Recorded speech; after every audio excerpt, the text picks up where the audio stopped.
बहुपद के दूसरे टाइप के सवाल करते हैं जिसमें हमें शून्यकों का योग और शून्यकों का गुणनफल दिया गया होगा और हमें इसमें ज्ञात करना है द्विघात बहुपद, यानी कि द्विघात बहुपद हमें ज्ञात करना है, समीकरण बनाना है।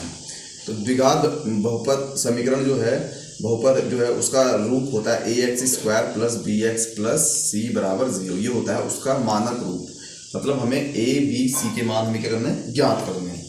तो शुरुआत कैसे होगी इस प्रकार के सवालों की। सबसे पहले हमें क्या क्या दिया होगा। पहला है हमारा शून्यकों का योग।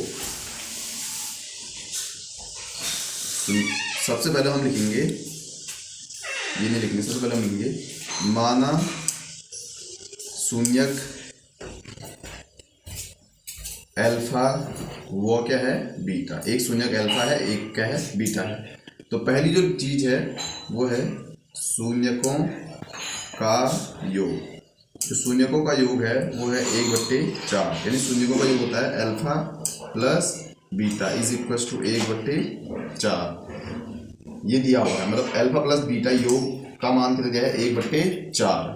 अब हमें फॉर्मूला जिस हिसाब से पता है वो है अल्फा प्लस बीटा = होता है -b/a। होता है नहीं होता है बेटे, पता होगा। शून्यकों का योग जो होता है उसके किसके बराबर होता है, -b/a। अब देखिए यहाँ पे -b/a की जगह पे क्या है, 1/4।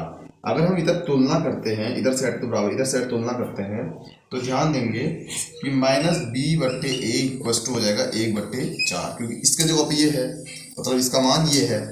तो b का मान देखिए, b के सीधा में कौन है, 1। इधर माइनस है तो उधर जाके माइनस हो जाएगा -1, और a का मान क्या है हमारा, 4। ये यहाँ से हो गया, b का मान 1 है, a का मान क्या है 4 है। सीधे सीधे समझ लीजिए। अब दूसरी चीज जो दी है उससे दी है शून्यकों का गुणनफल। शून्यकों का गुणनफल वो दे रखा उसने कितना, -1। तो शून्य का गुणनफल यानी अल्फा इंटू बीटा = -1। अल्फा का मान दे रखा हमको, sorry alpha plus into beta जो फॉर्मूला होता है वो होता है c/a, यानी कि c/a की जगह पे हमको क्या दिया हुआ है, -1। हमें पता है c का मान हमें पता नहीं है, a का मान हमें पता चल चुका था कितना है, 4, और इसका मान है -1। तो ये हाँ सॉरी c/a का -1, हाँ। तो ये 4 हो जाकर हो जाएगा, c = हो जाएगा हमारा -4। a का मान पता चल गया 4, b का मान -1 और c का मान है -4। एक बार फिर से सवाल देख लीजिए बेटा। शून्यकों का योग जो है बहुत सरल है, अल्फा प्लस बीटा योग यानी ये होता है वो 1/4 है। अब हमें पता है कि अल्फा प्लस बीटा का जो फॉर्मूला होता है वो होता है -b/a, आपको भी पता है। तो -b/a ये होता है अल्फा प्लस बीटा का फॉर्मूला।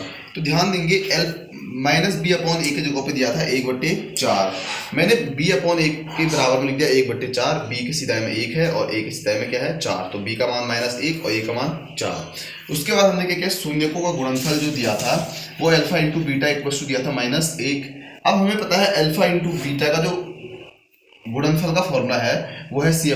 आपने पढ़ा है, वो दो फॉर्मूले, एक ये वाला है और एक ये वाला है। तो c/a की जगह पे कौन आया था, -1, तो मैंने c/a की जगह पे -1 लिख दिया। a का मान हमें पता चल गया था 4, तो 4 जाके इससे गुणा होगा तो -4। अब हमारा मेन काम है a b c के मान हमें पता चल चुके हैं। अब इसे हमें कहाँ रखना है बेटा, समीकरण में रखना है। तो समीकरण में हम जब रखेंगे तो ये कैसा बन जाएगा बेटा, तो हम जो समीकरण लिखेंगे वो लिखेंगे हम a, b, c के मान ax² + bx + c = 0 में रखने पर। तो रखेंगे बेटा, तो हो जाता है ax² + bx + c = 0 है।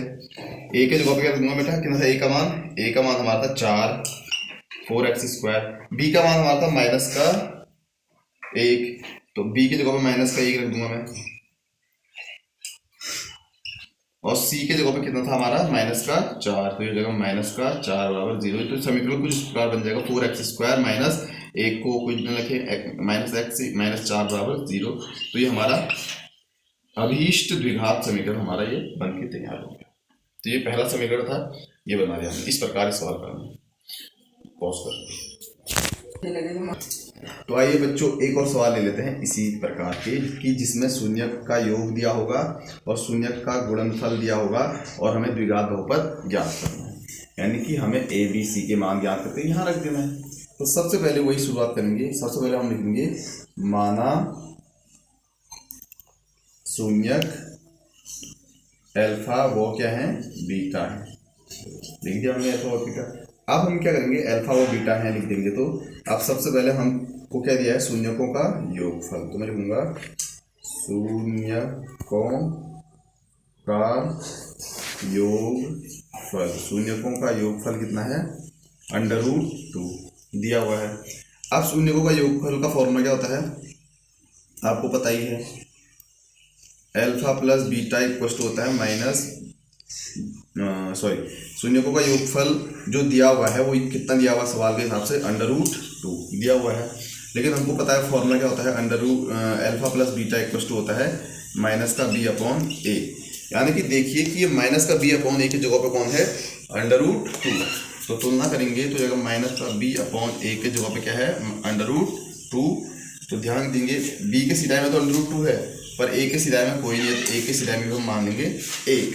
जब कुछ नहीं मिलता है नीचे तो 1 मान सकते हैं। तो इस प्रकार हमारा b का मान हो जाएगा माइनस का √2 और a का मान हमारा हो जाएगा 1। ठीक है, b की जगह पे √2 है, माइनस उधर चले जाता है, और a के जगह पे क्या है, सीधा में क्या है 1। तो a का मान हमें मिल गया, b का मान मिल गया। अब हमें निकालना है दूसरा शून्यकों का गुणनफल। तो ध्यान दीजिए, लिखेंगे शून्यकों का गुणनफल। तो शून्यकों का गुणनफल हमें जो दिया गया है वो है 1/3 दिया गया है। अब फॉर्मूला क्या होता है गुणनफल का, formula alpha into beta equal to दिया हुआ है हमें 1/3। तो हमें पता है alpha into beta equal to होता है c/a। तो c/a की जगह पे क्या दिया है, 1/3। तो सीधा सीधा देखेंगे c/a के जगह पे दिया है 1/3। अब हमें पता ही है a का मान हमने ज्ञात कर लिया, a का मान था हमारा 1, तो इसके जगह पे 1 रख दो, 1/3। तो c का मान हमारा हो जाएगा बेटा, ये 1 उधर गुणा होकर 1/3। तो a का मान हमारा 1, b का मान √-2 और c का मान 1/3। अब है द्विघात समीकरण, देख लीजिए फिर से। बहुत सरल है, इतना टफ नहीं है। जो समीकरण बनेगा हमारा, लिखूंगा मैं a b c के मान कहाँ रखने पर, ax² + bx + c = 0 में रखने पर। तो रखेंगे हम, तो a का मान हमारा 1 है, तो a का मान हमारा 1 है, तो 1x² कुछ देर के लिए। b का मान कितना है हमारा, -√2, तो -√2x + c का मान कितना है हमारा 1/3 बराबर 0। तो ये क्या करेंगे, 3 को सबसे गुणा कर देंगे, क्योंकि यह भिन्न में है, तो एक एक मान के 3 को सबसे गुणा कर देंगे।